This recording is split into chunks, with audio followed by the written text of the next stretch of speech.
You want to go downstairs? Do you? You want to go downstairs?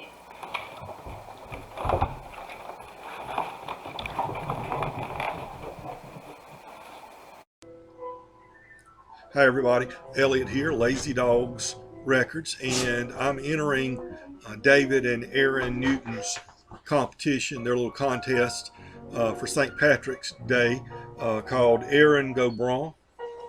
Some Irish, some Celtic, Gaelic, I guess it is, stuff going on there. First, what are we listening to in the background? And this is Art Tatum, solo masterpieces. It's either volume 11 or volume 2. I don't know which that's supposed to be, but it's not that old an album. It's from 1981. It's available in a 13 LP set, so maybe this is 11, not 2, not Roman numeral 2. But some nice piano work there from Art Tatum. So they wanted us to display some St. Patrick's Day or Irish related music album, maybe our favorite or something like that. So I thought about it. Okay, well, I could go with Van Morrison. I could go with U2. Thought a few other possibilities, and I said, no, I've got the perfect one. I'm sure nobody else will have this one. How about the Byrne Brothers? And it's Jimmy and Bob. Jimmy and Bob, there they are. Okay, I got a keyboard and a drum set. And the album is I Don't Want to Go Home from the Byrne Brothers. And it says down here, the most exciting act at the Jersey Shore. Now you tell me, what says Ireland more than the Jersey Shore, right? Okay.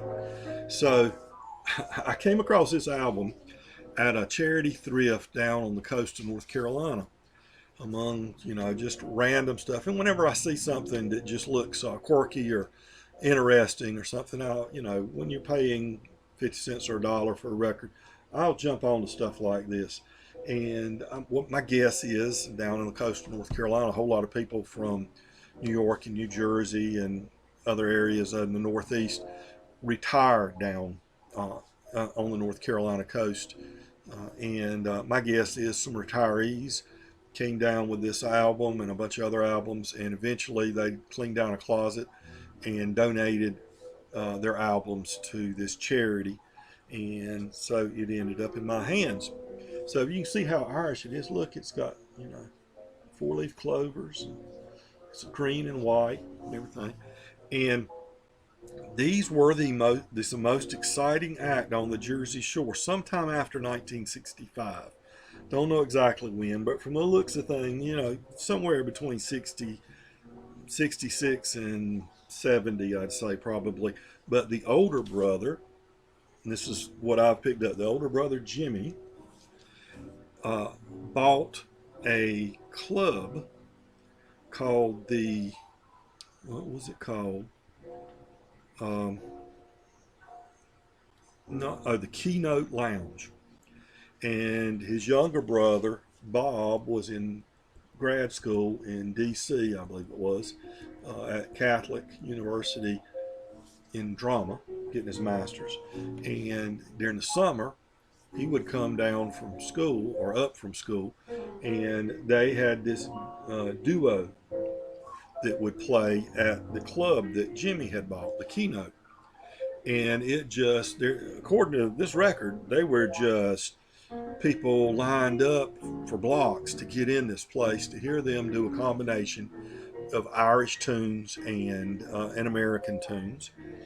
And by the end of that first summer, Jimmy, the entrepreneur that he was, ended up buying the Seagirt Inn, a much larger place.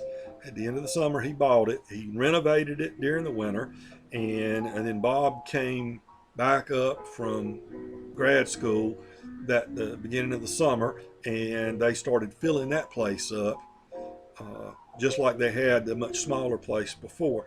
And people were just, loving it. They said according to this record, they were out drawing the rock acts, the folk duos, the singer songwriters, the just everybody. This was the act. Oh, and they have their street cred. Their father, James Sr., uh, was the band leader of the top most sought after, it says, Irish American Orchestra in New Jersey. So they had their street cred, uh, and they do a combination of American songs and Irish songs. Dreary New Year's Day as the shades of night came on. Lordy Lord of volunteers approached the border town. There was men from Dublin and from Cork, Fermanagh and Tyrone.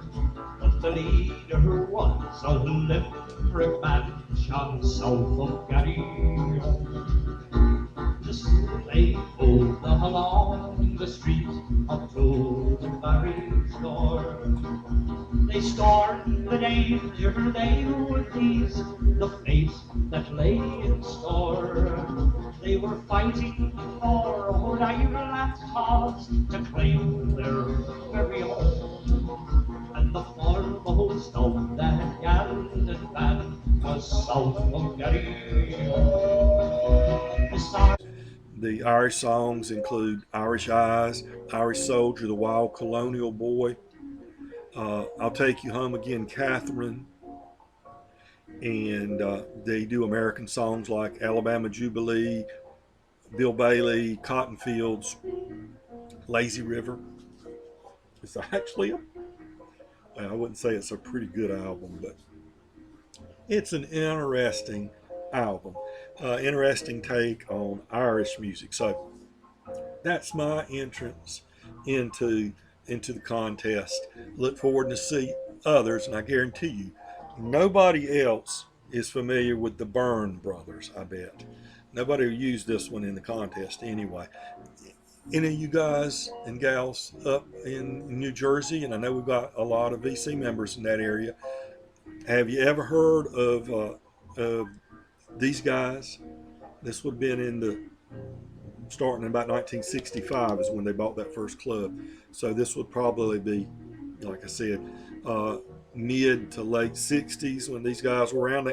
They may still be there putting on shows. Who knows? But if anybody's familiar with the Seagirt Inn or the other one I named, the Keynote Lounge, or anything about these guys, it'd be interesting to hear. So that's my entrance, Irish music. So I will say, everybody take care, enjoy spinning your music, and remember, be kind to your neighbors, because we're all neighbors. Take care.